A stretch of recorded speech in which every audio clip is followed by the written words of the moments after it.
us on the mic, talking life and what's alike. Middle age, it's quite the ride, finding joy and chasing pride. Career dreams and daily grind, funny moments that we find. Letting go of yesterday, making paths along the way. Middle age.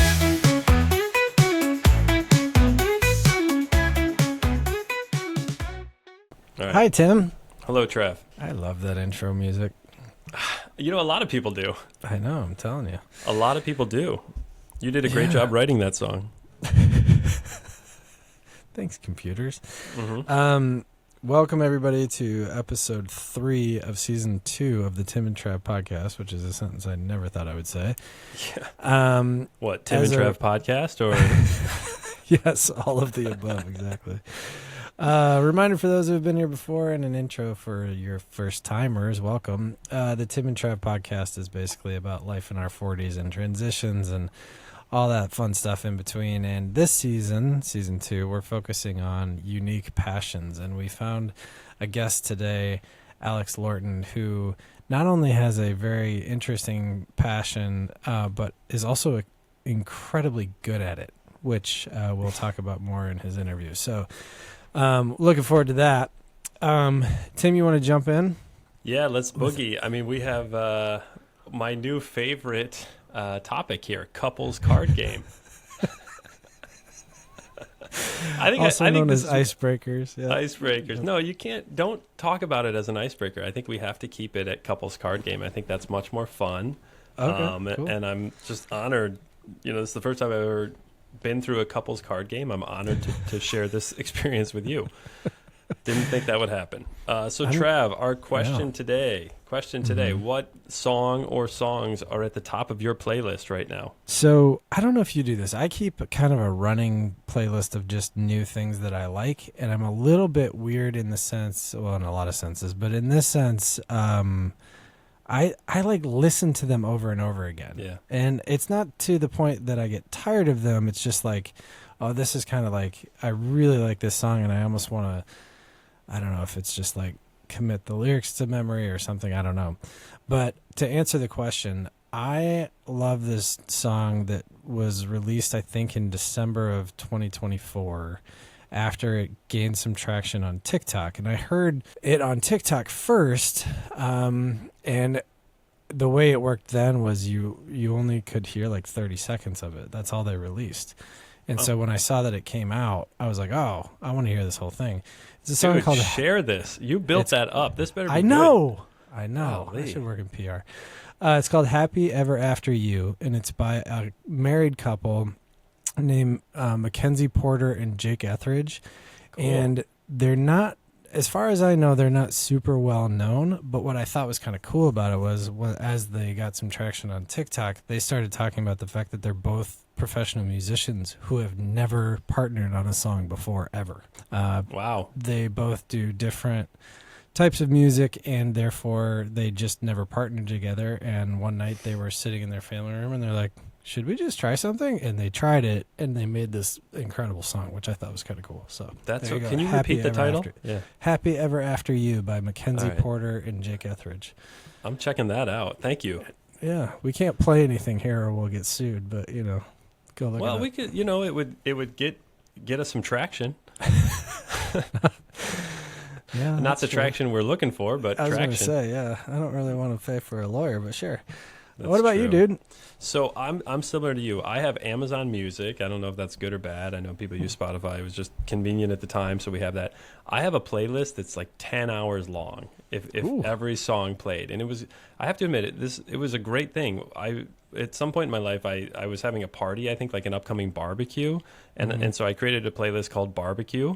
And as I hear music that I like, if there's just like random music on, I just say, "Hey Alexa, add this to my barbecue playlist." And it has since grown into this compilation of really eclectic mix of music, but all relatively fun and upbeat. There's 2 songs on there that every time I hear them, I'm like, this is just really good. Like I just love these 2 songs. And you're going to laugh because they're 2 very different musicians and maybe even in a way genres.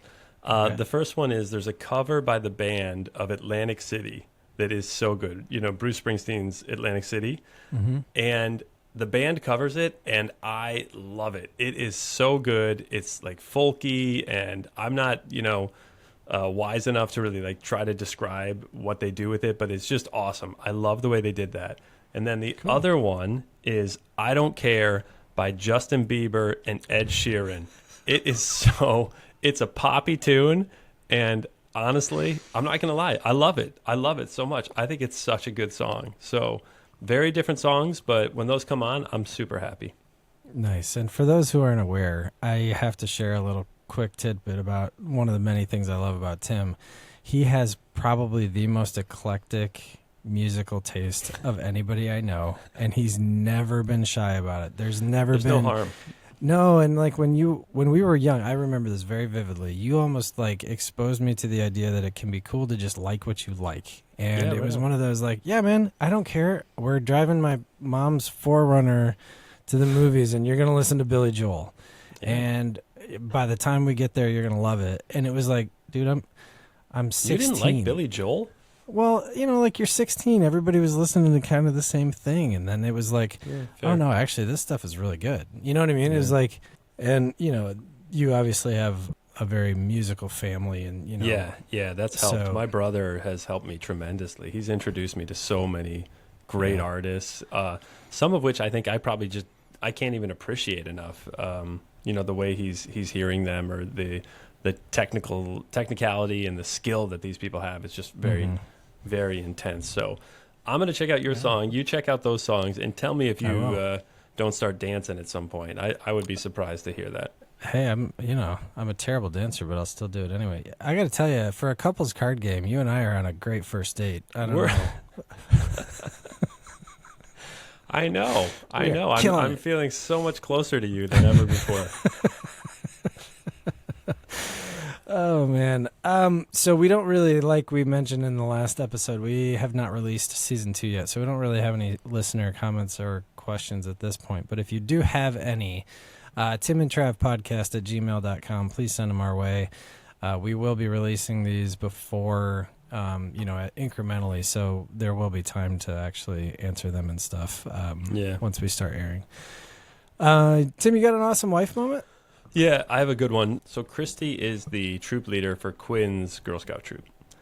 And I don't know if you have Girl Scouts in your neighborhood or Girl Scouts in your family or, in some way connected, but do you know what season is upon us? Is it the cookie season? It's cookie season, man. I don't have any of that in my community, but I'm fat, so I know what you're talking about. Well, I have probably, no joke, I think I have close to like 800 or 900 boxes of cookies in my house right now. Oh my gosh. Yeah. So they're not all for us. Just to be clear. My awesome wife moment is not about all the cookies that Christy purchased for our family. So my awesome wife moment. So Christy oversees this troop, which is a tremendous responsibility. I think I've talked about this in the past, but she's on every other week, bringing together, and this is not year long. They have seasons, so there's a little bit of downtime, but she has around 10 to 12 young, 8 and 9-year-old girls in this troop, and they do activities, and it really is a great thing, right? I mean, it's a great way for these young kids to be together and to strengthen their skills and grow their understanding and, do things that are important, especially as it relates to like kind of doing things for other people as well. So, so cookie season is like crazy.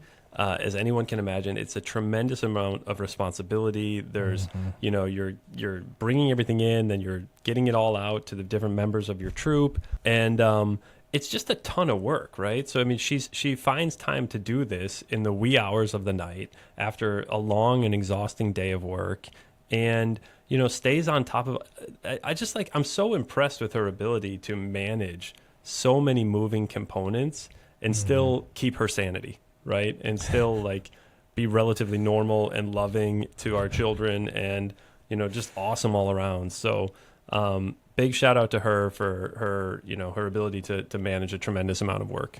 Yeah. How many boxes of cookies did you say? I honestly, I think there's like 800 or 900. I could be wrong, but man, it's a lot.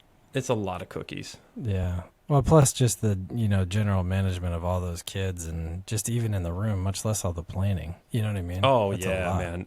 I think I shared with you, they were all here one time for a troop meeting, and I walked into the room and, told a dumb joke and about like a farm animal or something. And then basically they all got, loud and rowdy, and I walked out because I didn't know what else to do. You cause chaos and Christy solves it. I like it. I mean, That's essentially, a great yeah. She was amazing that night. She like kept all of them, on task and amazing. I'm super impressed with her ability to manage that component. So I love it. yeah, That's great. And I'm sure the girls are gleaning things from it that they don't even realize, which is cool. Great point. What about you? What do you got? Well, just so people know, when I don't know if we talked about this before, but Tim and I don't share our answers prior to our recording.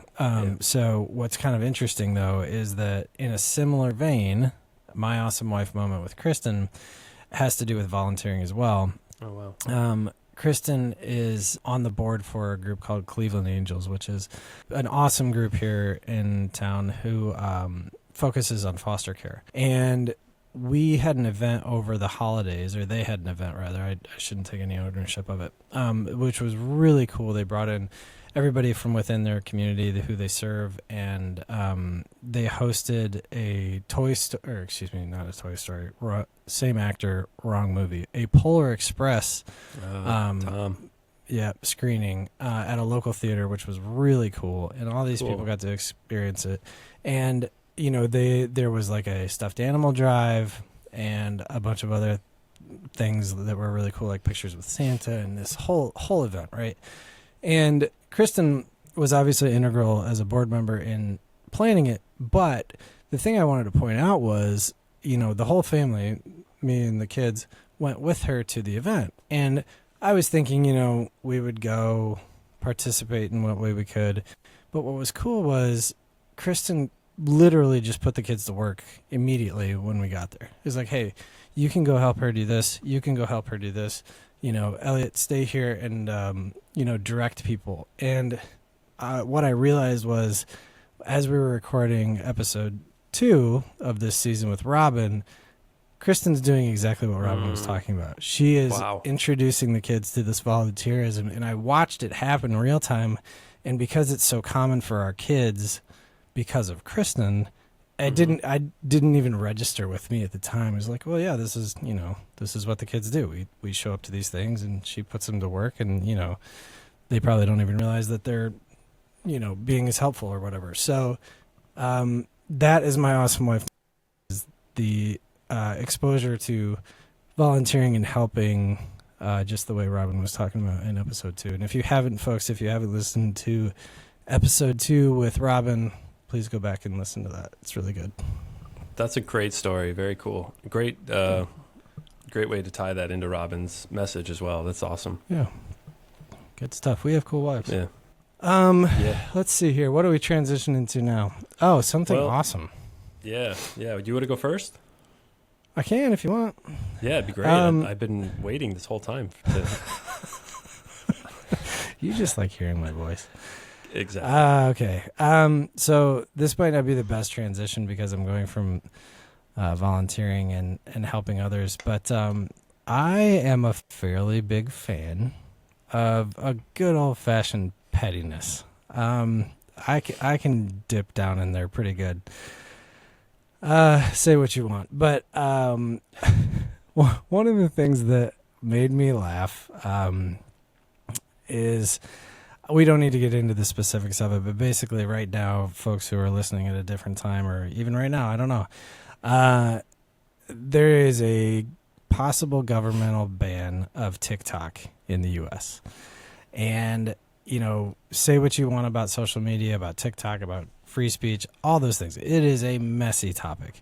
Mm-hmm. But when the TikTok users in the community found out, or, they kind of saw the writing on the wall that it might be banned because it is a Chinese-owned company, and they were, the argument is that they're worried about governmental secrets or, personal information, that kind of thing, because of it being a non-U.S. based group. The TikTok users got super petty, and they went over to RedNote and joined RedNote as a social media video platform, much like TikTok. But the thing about RedNote is it is owned by the Chinese government. And so every TikTok user was like, oh, so you have a problem with all these U.S. citizens using TikTok with information? Well, guess what? We're just going to go over in droves by the thousands and join the thing you very much hate. Wow.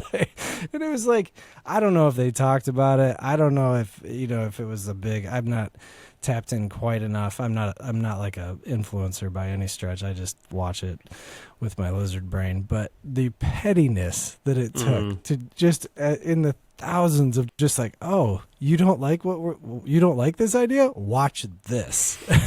It's like, I know that's not what community is for per se, but man, it was like, woo, all right, that works. That's amazing.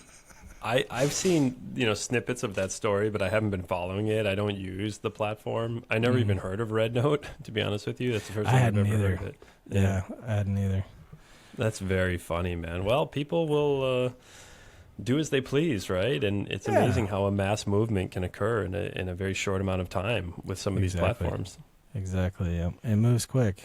And like That's you said, funny, it's a mass man. movement. So, when it's kind of funny, it makes me laugh. That's What about very you? funny. Something awesome Yeah. you've seen or read or? Yeah, sure, man. It's funny. Mine's sort of like aligned in there's a parallel here, but not overly direct. But so I was at the end of the day yesterday. My oldest Connor, who's real into aerospace and into flight. There was a SpaceX launch yesterday afternoon, which I would not have known about were it not for Connor. And he was like, "Dad, you got to watch this." And it's.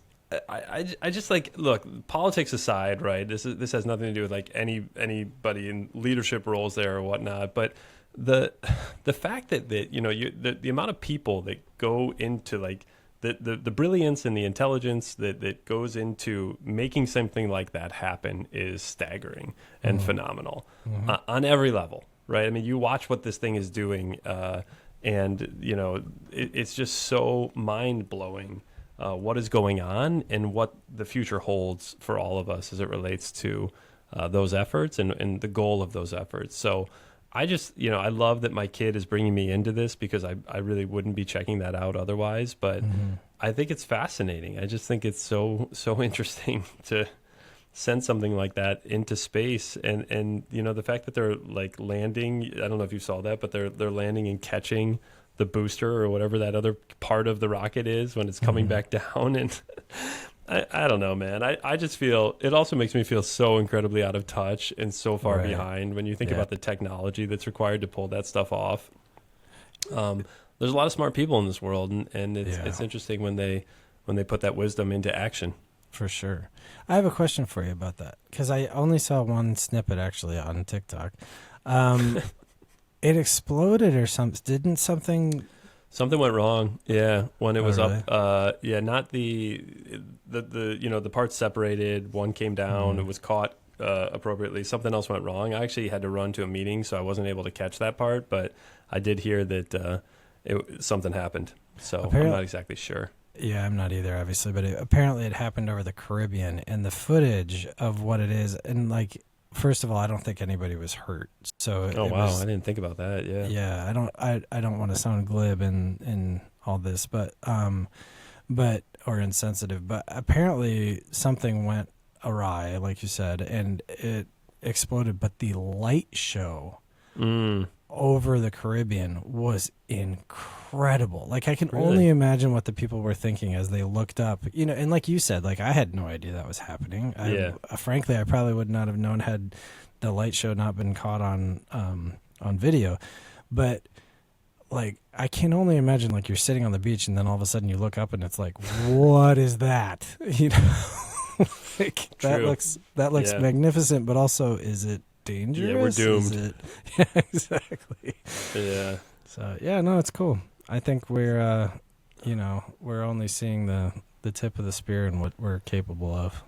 Yeah, I just have to. I mean, there's like I know so little about this, and they're so far ahead of anywhere I think my brain is even capable of going. But I'm grateful that it's happening, and I hope it's all being done to better our world and the people and, you know, the environment that exists. Here's to hoping. Yep. Well, speaking of people doing incredible things, our guest, Alex, do you want to give us a little background on him before we jump in? Yeah, we could jump in too. I think people just, what I would say is get ready. I mean, very interesting dude on multiple levels. He is Alex is just a really smart, great guy. But you know, what he's going to share with us is really interesting as it relates to some of his accomplishments over the past 20 years. For sure. So for sure. Let's go. All right, Trav, we're in for a big treat here. We have the one and only Alex Lorton in the house. Welcome, Alex. Hey guys, Alex. What an honor. This is fun. I'm happy to be here. Well, we're happy to have you, Alex. We know you got some stuff to share, and we're going to get to the bottom of it. So I'm not going to spoil everything right off the bat, as I sometimes have a tendency to do. Alex, you are coming at us from New York City, correct? Oh yeah, Manhattan, Upper East Side. That's awesome, man. So, and give a little bit, if you don't mind, a little bit of what you're doing there and how you landed there, all that good stuff. Yeah, so I'm originally from Northwest Ohio, same as you guys. Other side of the river. I like to call it the good side over there in South Toledo. Ouch. It's okay. It's okay. Just accept it. No one says they're from the Perrysburg area. You're from the Toledo area.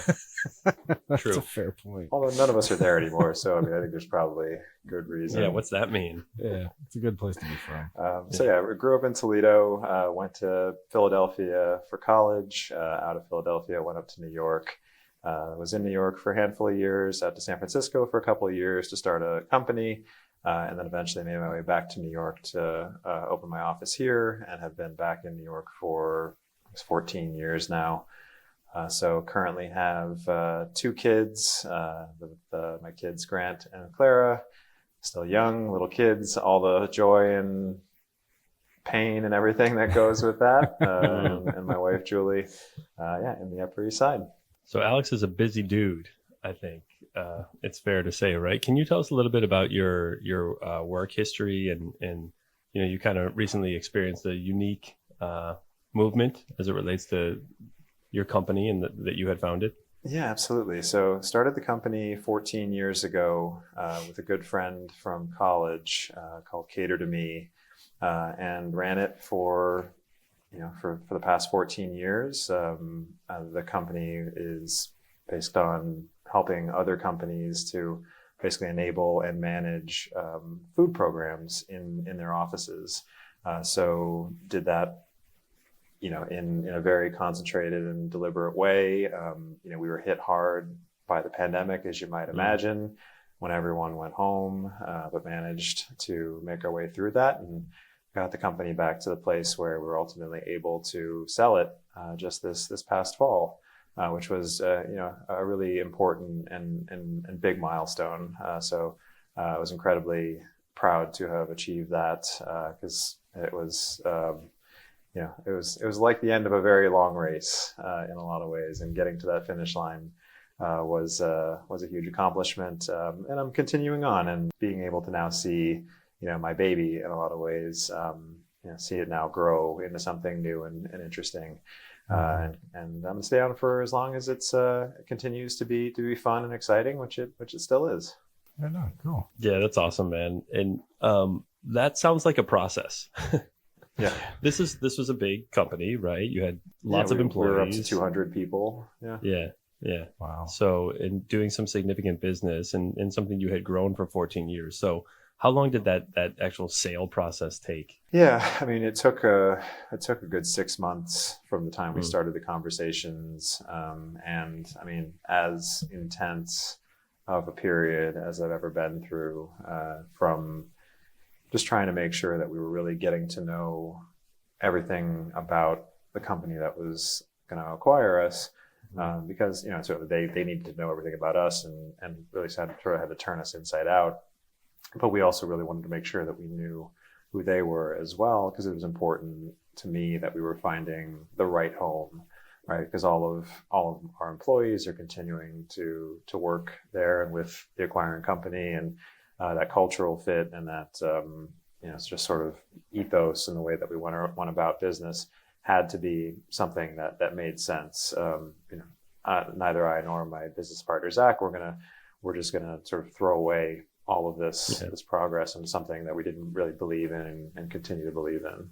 Sure. Yeah. 6 months, now that I think about it, actually sounds pretty quick. I've been trying to end this relationship with Trav for the past 43 years.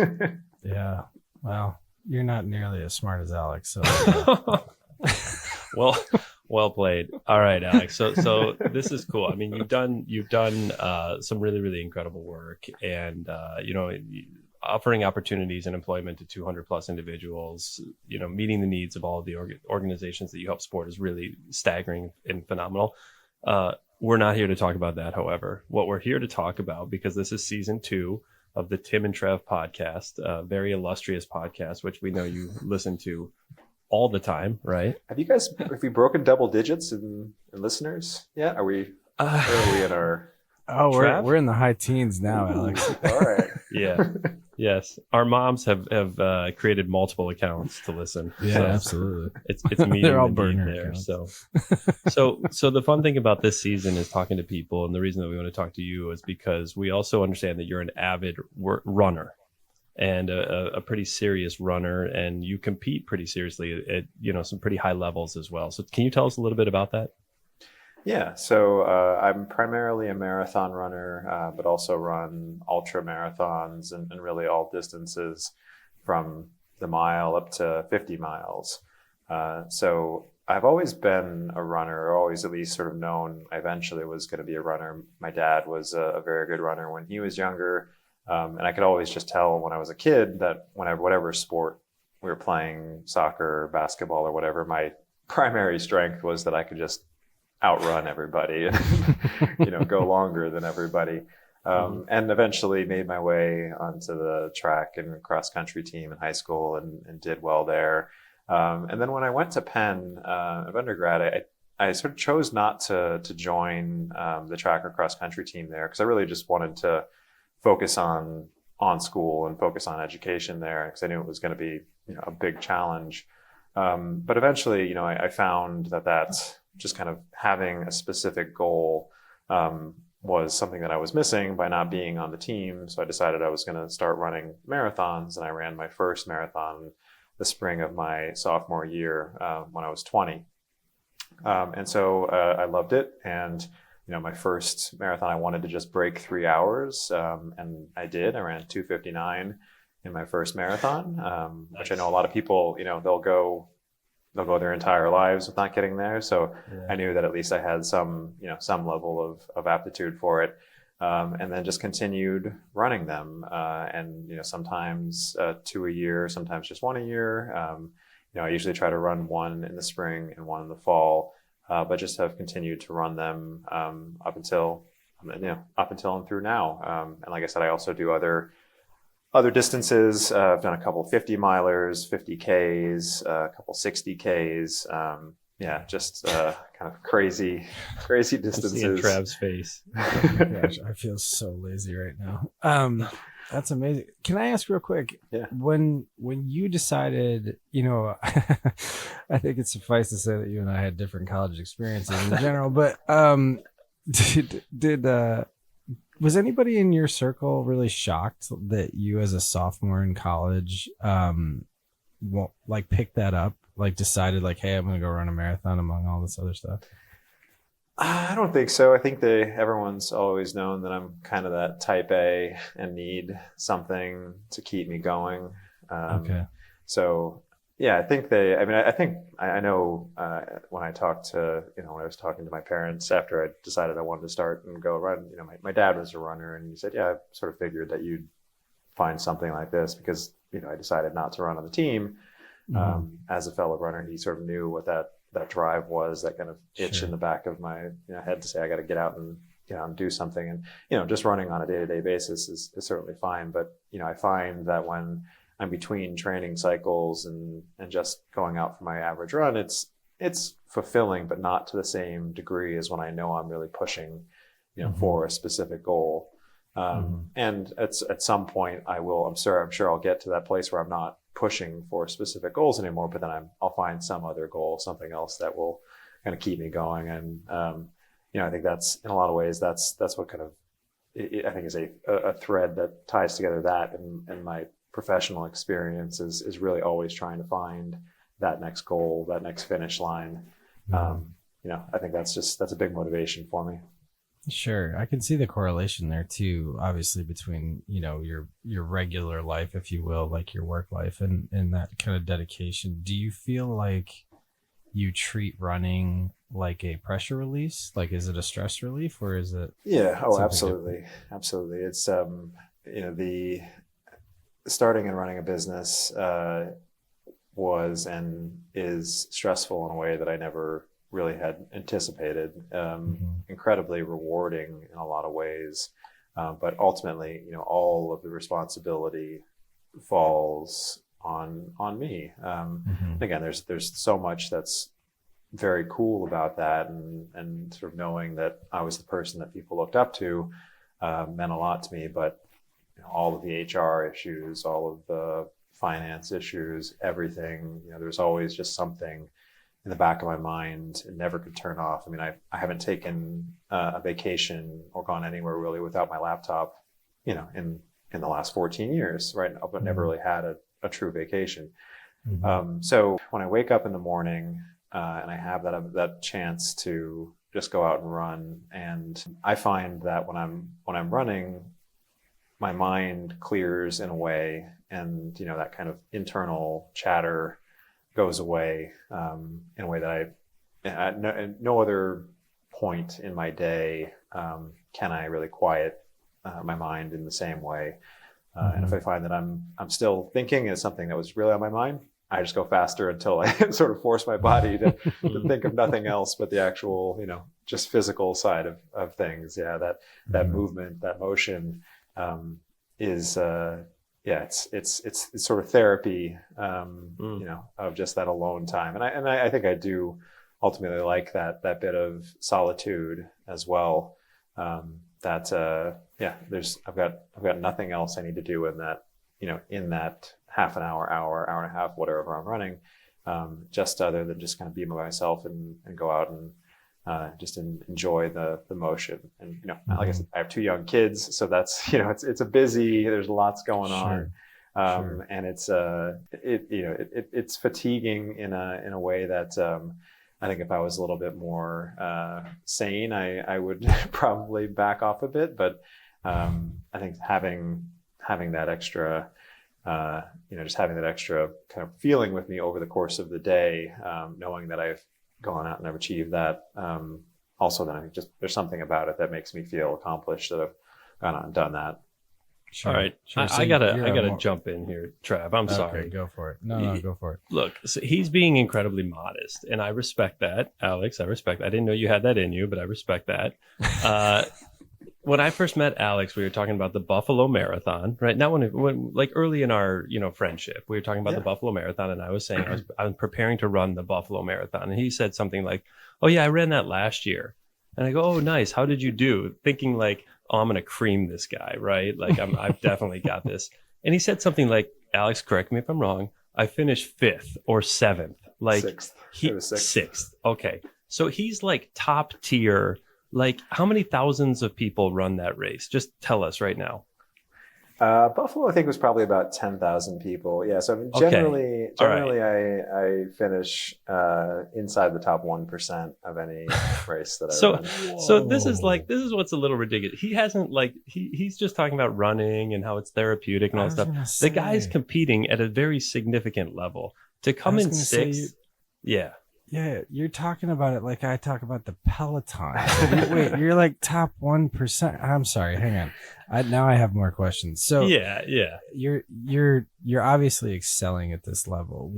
What time does someone finish? Because I know nothing about this. You would laugh if you saw me run half a mile. But what time does someone finish a marathon to finish in the top 10 of a 10,000 person race? Like, I can't even believe I just said that. Yeah, I mean, it's so I guess to give some context, yeah, I'd say your kind of average finishing time across a lot of big marathons is probably 4 to 4.5 hours, which is probably somewhere in the range of a 9 to 10 minute mile. Okay.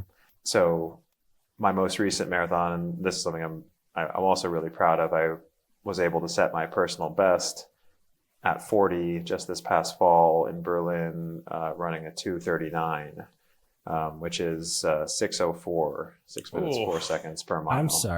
I'm sorry. You run a 6-minute, 4-second mile repeatedly? That's it. Wow.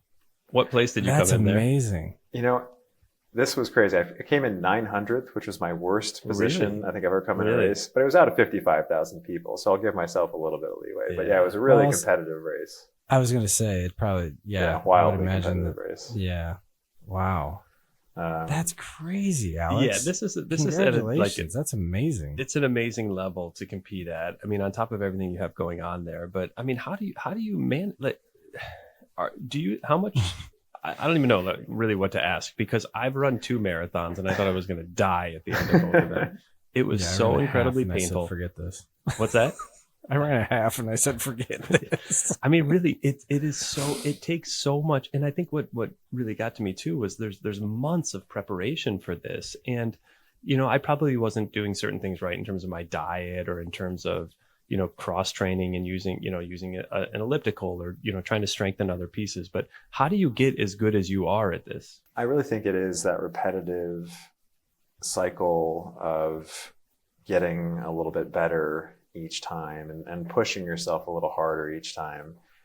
So, I mean, I've always just had something there, right? Starting out when I was 20, running a 2:59, so that certainly helps when you just and your body just naturally responds to it. But, initially I remember I bought a book just that had like a training plan in it. And I said, all right, I guess I'm going to go out and I'm going to follow this book as well as I can. And, I did well enough. And then my second marathon, I think I dropped 4 minutes, run like 2:55, 2:56, and just found that I was getting some good progression, because I figured out from one training cycle to the next, hey, what did I do? Where did I struggle in the race?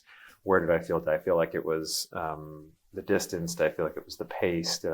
Where did I start to break down, and then go and figure out how to work that specific element better into my training. And I did that just by myself for a long time. And then I think one real big thing that helped me over the last few years is I have a coach now. So just a friend who is a really good runner, who sets the workouts for me that I do each week, sets all the mileage, and I'll tell him, okay, I think I'm feeling like I'm ready to push, even harder, go up to the next level, or okay, I'm feeling like I need to back off for whatever reason. And that, that having that extra bit of accountability, just beyond myself, because before, I mean, I was doing it and I was mostly sticking to it. But if I didn't feel like going out and doing a hard workout, on a Wednesday, sometimes I would slack a little bit. But now, I know I have someone, even if he's not checking in on me, I still know that that number is on the schedule and someone else put it there. Sure. So that I think is hugely beneficial, to know you've got someone who you're accountable to.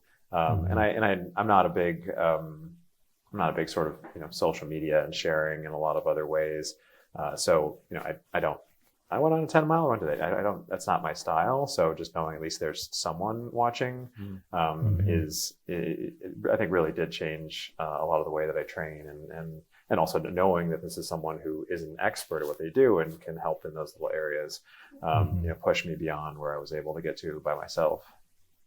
Do you find that it helps as the person in charge of so much in your life, like your business? Obviously, you're a dad, you're a husband. You have all these things where you're kind of like the person making a ton of decisions. Do you find that having a coach is like somehow cathartic in the sense that like you're not technically in charge? Absolutely, yeah. Because I basically am the expert, and having to make those decisions in so many things, to have someone else who I can look up to as that expert, and be able to learn from them, be able to take notes and cues.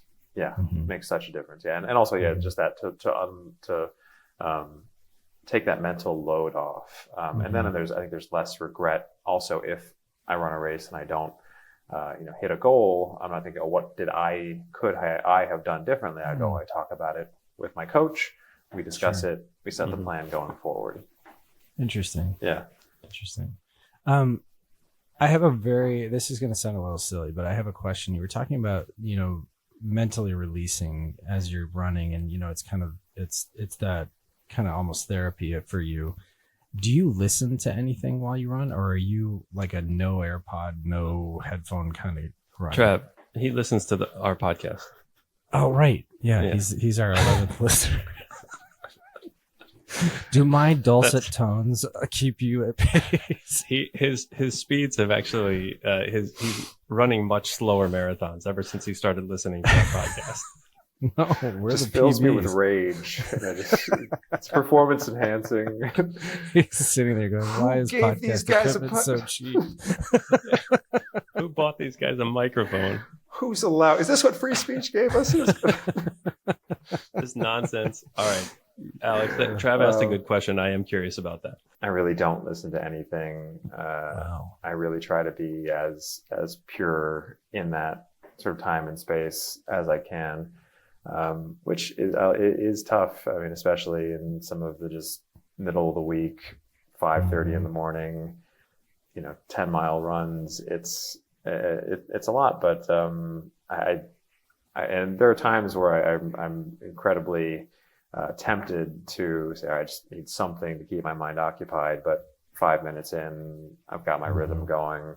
And I really like that sort of time, that mental space to have whatever is going to happen up in my head in that moment happen. And 5 minutes in, you're 10 times further than most people. So that makes sense.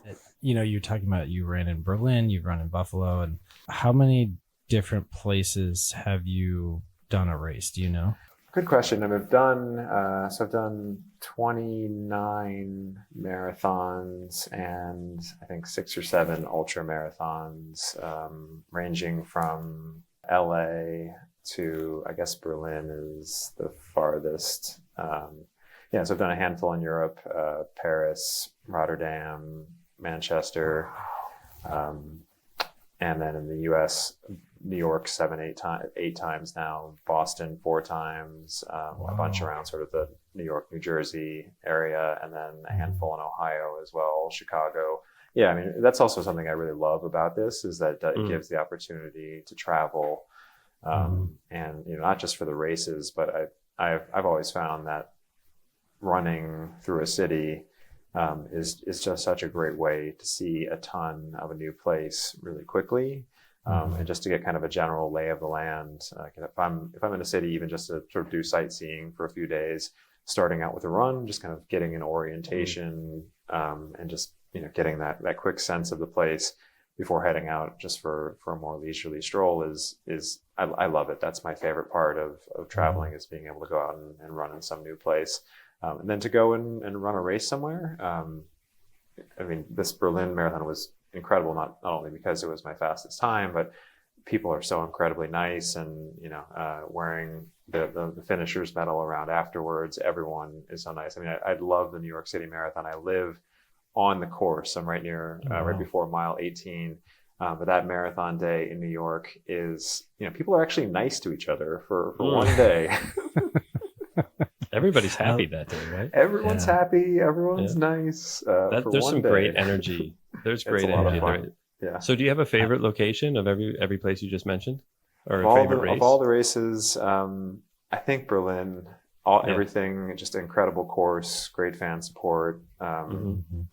The Marine Corps Marathon in DC was really cool. The efficiency, and the just the way that the Marines put it on, and they started it with this gigantic cannon. And that was just a cool thing to see. Yeah, that's cool. You were talking about the New York Marathon. One of the things I love about it is, I've obviously never ran it, nor would I ever attempt it, but or even qualify for it. But the signs that I see are just like, they're so, Yeah. I A lot of love very that clever. oh my yeah. gosh, they just embody New York to me as an Yeah. outsider. It's like, oh my gosh, I love this. They run the gamut. Yeah, but- it really is. And I think one of the other reasons that I really do enjoy, not just racing, but running is, it is incredible. It's an incredible community. And I'm sure you guys have heard this from other folks you talk to about what they do, outside of work. Their passion is finding that community as well. Because in a lot of things we do in life, generally in our work, we don't get to pick the people that we're there with. Our families, people like Tim, you don't get to pick people you're around. But we can talk about that after the episode, Alex. When you find this community that likes the same thing, and you have a chance to meet really interesting people, that's been so cool. I've met some people that I never otherwise would have had a chance to become friends with. I happened to find my running club through my first job before I started my company. When I was a consultant. One of my clients was a runner, a French guy, 15 years older than me, but we just we sort of bonded through running, and then I got into a club that had a bunch of Europeans and people from all over the world, and still good friends with these guys, and still run with a lot of them on a regular basis. That's cool. Is your wife a runner? She's not. No. Did she understand it at all? Not at all. No. She thinks I'm crazy. Yeah. Yeah. And right. my sisters and my mom as well, not runners. So yeah, my dad gets it, but yeah, the rest of my family, my wife. That's so funny. think And I'm that was my nuts. question. Yeah, it's like, you have, what about the people in your network who are outside of that running group though? And what is the general reaction or response you get from them? It sounds like a lot of people think, wow, this is a little nuts. Yeah. It's a lot of why are you doing that? What are you getting up in the middle of the night to do? When it's 10 degrees outside and going out for a run in the middle of winter. Why would you do that? So yeah, there's a lot of questions there that, despite how long I've been doing it, I still get a lot of head shaking. You're a rain or shine runner. Get out there and no do matter it. what. There is no world in which you're gonna go down the street to the gym and run on a treadmill or anything. Not unless I'm injured and I need to be inside on a bike or something for some reason. Yeah, and I'll say I think this is also part of the psychological piece of it that I kind of like.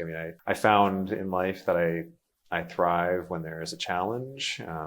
The worse the weather is, the more badass I feel out there. And a little masochism. Yeah, when it's 60 degrees and a nice spring day, and then Central Park's full of people. I don't enjoy that much, which is weird and is kind of weird, masochism that I've got there.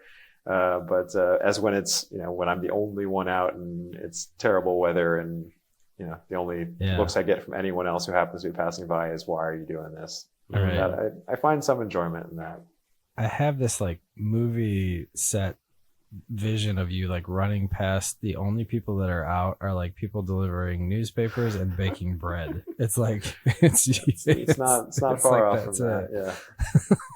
So you mentioned injuries and so forth. What are some of the obstacles you've faced? Obviously this does not come without some serious hardships on your body. So like, how have you gone through that experience? Yeah, luckily I've been mostly injury free. But actually in that Buffalo Marathon that Tim and I both ran together, I actually tore my meniscus. Just a little tore, but I tore it probably about 100 yards in and ran the rest of the race. He was trying to catch me. He was trying to catch me, Trav. Yeah, sure. Let's be honest, Alex. Yeah, and so those, like I had to take probably a month and a half off from running after that, and that was tough for me. And those few times where I've had little injuries that I've had to sort of be on the sidelines for, that's been hard. I assume at some point, it's gonna time comes for us all, I'll have to decrease my volume or number of days that I'm out there. And I guess I'll pick something else up, but I don't want to think too much about that day, because that's such a big part of what I do now. You know, most people just listen to this, they don't watch it. And watching your body language talk about that, it was almost as if you were like, well, I almost thought you were going to say, they're just going to have to put me out to pasture. It's like, oh, you just decrease your mileage or pick something different. But the look on your face was like, they're just going to have to. Yeah, that's it. But Alex, that's interesting. I mean, you're 40 years old. Do you think you're in the best shape of your life right now? Somehow I think so. Yeah. Yeah. Which is wild. I mean, I think there's something to be said for that experience. You know, I ran my second fastest time when I was 32, and for distance runners, generally speaking, early 30s are when you're most likely to be your fastest. But I found that as I've gotten farther and farther into my running career, there is an extra level of toughness there, and there's an extra level of grit that if I had had that when I was, 28, 29, 30, I would have run probably 10 minutes faster. Because, you hear this a lot in a lot of sports that, it's 90% mental. And I really believe it is just this huge ability to make a decision with every single step. And in a marathon, you're taking 30,000, 40,000 steps. Every single step, you have a choice of, am I going to keep going and pushing, or am I going to take a step off? Hey, I'm feeling a little tired. Maybe I'm going to ease off. And that's 30 or 40,000 decisions, whether you're sort of thinking about it consciously or not, again and again and again. And I found that as I've continued to run, I know that I can keep on pushing myself. And there's only through experience can you really get to that place where you trust yourself enough to stare, the pain in the eye and say, I know I can get through this. Our bodies naturally are trying, our brain is trying to protect our body from doing these incredibly stupid things. Sometimes we just got to tell your brain, no thanks. That's enough. I mean, Tim, you know this. You tell your brain no thanks all the time. It's actually the inverse for Tim. It's his body going, hey, can you send a signal at some point? This is so much fun. Thank you, guys. I'm sure. Yeah. Well, hey, I wanted to ask real quick, Tim, before we get on to my next question. What was your time in Buffalo? It was so long ago. I just don't remember. I'll tell you one thing. I finished that race and I fell asleep for about 2 hours straight. Like within 30 minutes of that race, I was depleted. First marathon I had ever run. Probably didn't do it right. Didn't study enough going in. And it's just, that was my second marathon, but it's tough. It's tough, man. I mean, to maintain that level of consistency is very, very impressive. I don't know how he does it, and I don't know how others do. You watch these guys; they're just phenomenal athletes. Yeah, Alex, and women, they're all amazing. Yeah, for sure. No, and I don't know, folks who are listening. I don't know if you've ever seen somebody run past you at 6 minutes a mile, but it's a sprint. Yeah. It is not like, oh, they're out for a jog. It is like, oh, there they go, and they're gone. Yeah. Alex, I have a question for you. You mentioned the mental acuity and the mental training of getting past those challenges and so forth. Would you, so obviously there's like an internal competitiveness there. Are you competitive with other people? I think in running, it's more I'm competitive with myself than I am necessarily with other people. Mm-hmm. When I'm racing, I'm not necessarily really racing against other people. I think I am just racing against myself. So it's not, if I win a race, but I'm not happy with my time, I won't really care about winning the race. If I come in, whatever it was, 900 in Berlin, but I ran my best time and did what I thought was really there, I could have done on that day, that's when I'm happy. Right. So it is interesting in that. One thing, whenever I come home from whatever race I've just run, my son, he's 7, he'll say, "Did you win? Did you win?" And I'll say, "No, buddy, I didn't win." And it's just this look of disappointment. Like, oh, my dad's a loser. Tim, what's that like? Can you speak on that? You know Sorry, what? that was a This cheap bashing is starting to get kind of painful, guys. Yeah. But I'll take Oh, it. yeah. I'm okay with it. As long as you two are happy, I'm okay with it. I hear that, Gummy Alex. bear, That's it's interesting. okay. That's fair. Well done. Way to sneak that one in there. Alex, one other quick question for you. You're very good at this, right? And you've figured out ways to kind of train yourself to improve. Are you good at anything else? Anything else? Now, we're not talking business, but do you compete? No, seriously, this is a serious question. Do you compete in anything else at this level? I mean, I try to think of, let's see, what else do I do on a regular basis? I started doing the New York Times crossword puzzle Okay. every day, probably about 5 years ago. I think it's just the way that I'm wired. I don't just sort of do it. I'm consistently trying to get better than my average, my fastest time on any day of the week, and just trying over time to say how low can I get that average time. You complete it every day. You complete every day. it? Yeah. Wow, you complete it every day? Yeah, I mean, when I first started, especially the harder days of the week, Fridays and Saturdays, it would take me sometimes an hour and a half. And now I'm doing those in 10, 15 minutes. So that's been also just a fun process to see that That's cool. result from practice. And, it's a very immediate, and I think maybe that the more I think about it, maybe that is something that, between crosswords and running certainly, is that you can see, you can see the result of your hard work. Whereas in a lot of other things, life is not always that sort of neat and tidy. To be able to see the result of the effort that you put into something. Yeah, you seem very progress driven, which makes sense. Cool. That's cool, man. Wow, that's really impressive. Cool. Tim, that Tim asking plays Alexa Scrabble with his kids. What's that? Tim plays Scrabble with his kids. That's Scrabble Junior. Yeah. Come on, let's make sure we're clear here, Trav.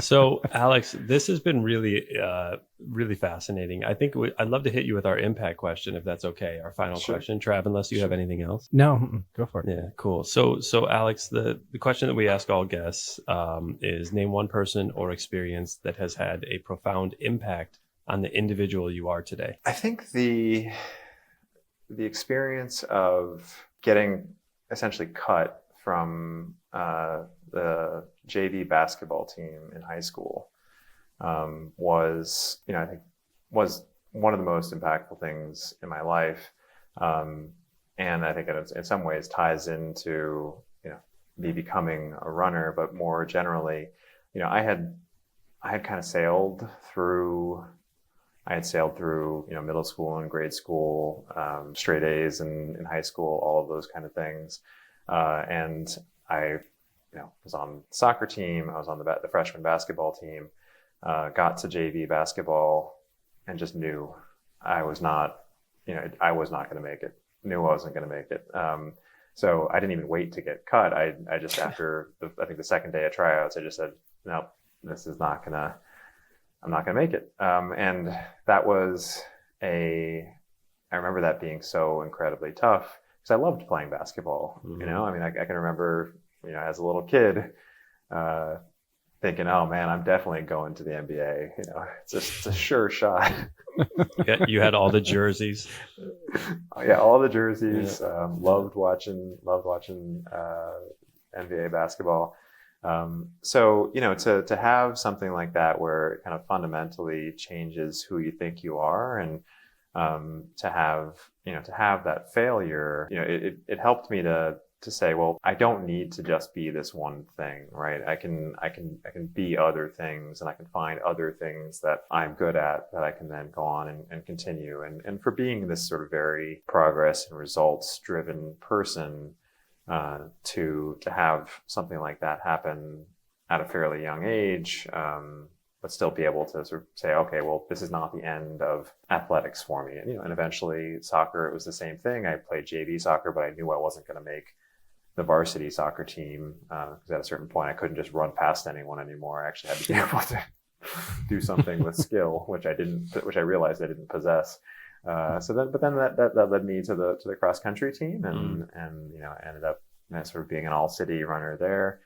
So I think it was you got to have some of those downs in your life to really show you other places and to make you appreciate the ups. Very insightful. It's so true, Thank you. man. I totally agree with that. And it's very interesting you said that. I got cut from the varsity team when I was a junior soccer team, and it was a horrific experience at the time. And I worked my tail off over the course of that following year, and I made it my senior year.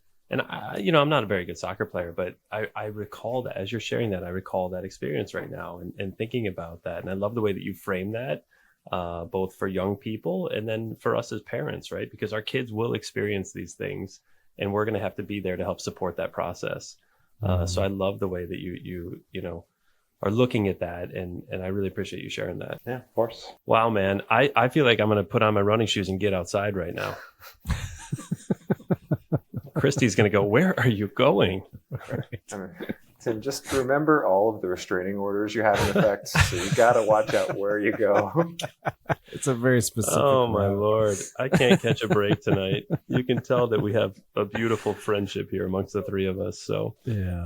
Alex, I really am impressed and inspired with your attitude and the commitment and dedication that you have, and your desire to continue to grow.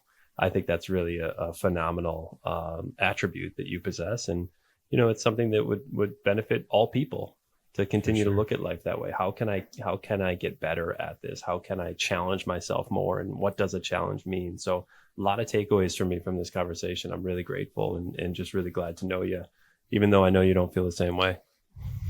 No, I really appreciate the invite to be here. And I got to say, I think what you guys are doing is cool. And, to have this, your own passion and project that is not just for you, but to help a lot of people, all 16, 17.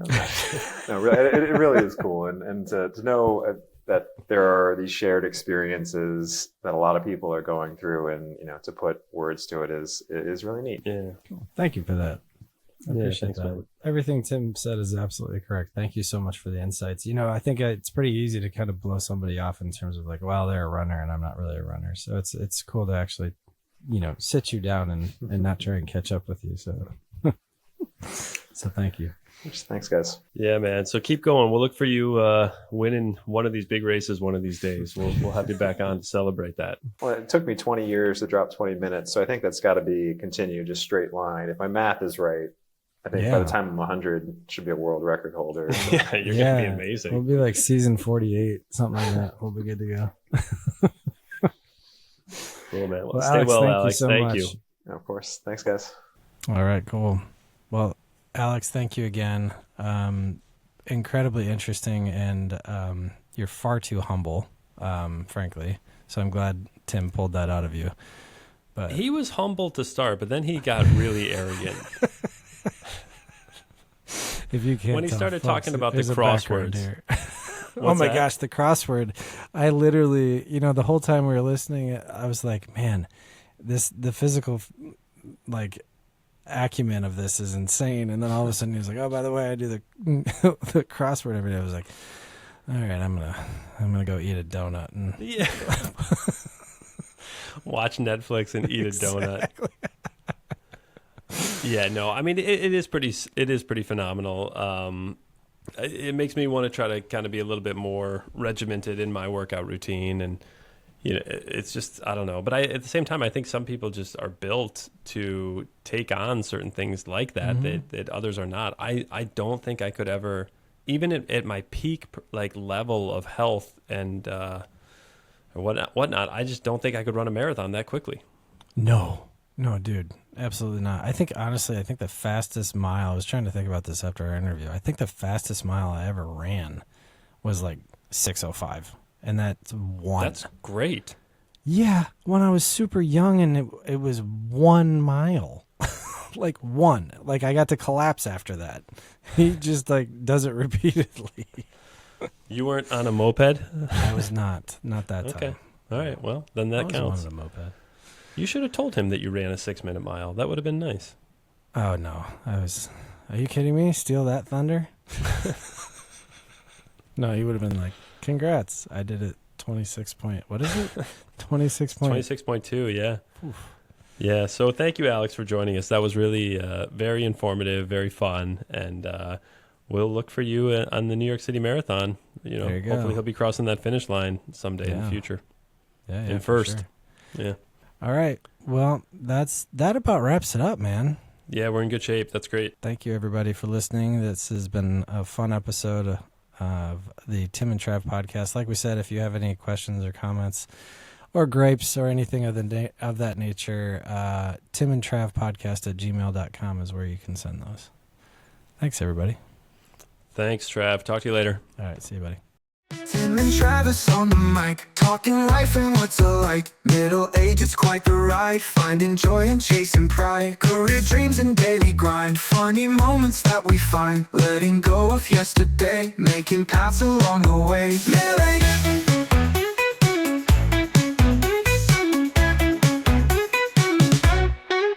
Middle-aged mayhem breaking free, finding out who we can be, laughing, learning all the time. Tim and Travis in their prime.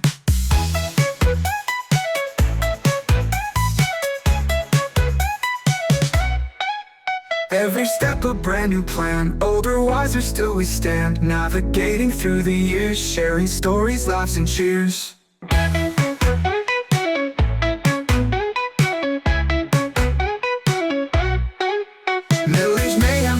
Free, finding out who we can be, laughing, learning all the time. Tim and Travis in their prime. Every step a brand new plan, older, wiser, still we stand. Navigating through the years, sharing stories, laughs and cheers. Middle age, enjoying the fun, middle age has just begun. Tim and Travis lead the way, every episode will slay.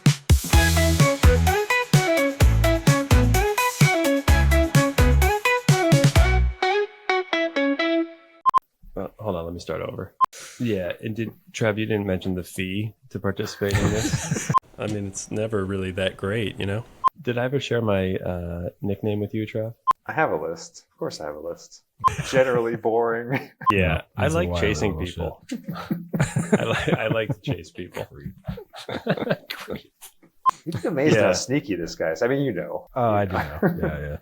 That's not a bad way of going about life. We actually have 2 more hours of questions. I don't mess around with cheap cameras. Thanks, guys.